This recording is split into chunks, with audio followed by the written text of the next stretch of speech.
400 वर्षापेक्षा जुनं आणि समुद्राच्या जवळ असलेलं हे शिव मंदिर तुम्हाला माहित आहे का? नमस्कार मित्रांनो, मी आहे सॅम द एक्सप्लोरर आणि हा आहे माझा श्रावण महिन्याचा खास ब्लॉग. जिथे भक्ती आहे, तिथे ऊर्जा आहे. आणि आज आपण चाललो आहोत समुद्राच्या कुशीत वसलेलं एक प्राचीन शिवमंदिराच्या भेटीस. श्रावण महिन्यात अशा ठिकाणी जायला एक वेगळीच शांती मिळते.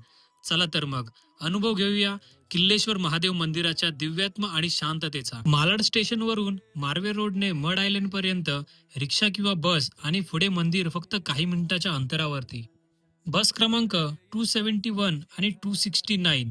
जर बस वेळ नसेल तर तुम्ही रिक्षाने सुद्धा जाऊ शकता. हे मंदिर सुमारे 400 वर्षापूर्वी बांधलेलं हे मंदिर पोर्तुगीज काळातील असावं असा अंदाज आहे. मंदिर अगदी समुद्र किनाऱ्याच्याच काठावर आहे.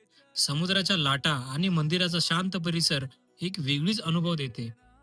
गर्दीपासून दूर इथे मनाला अत्यंत शांती मिळते, खास करून श्रावण महिन्यात. हे मंदिर केवळ एक धार्मिक ठिकाण नाही, तर समुद्राच्या साक्षीनं उभं असलेलं एक आध्यात्मिक केंद्र आहे, जिथे मन शांत होते आणि श्रद्धा अजून वाढते. तुम्ही या मंदिरात कधी येताय हे कमेंट बॉक्समध्ये नक्की सांगा.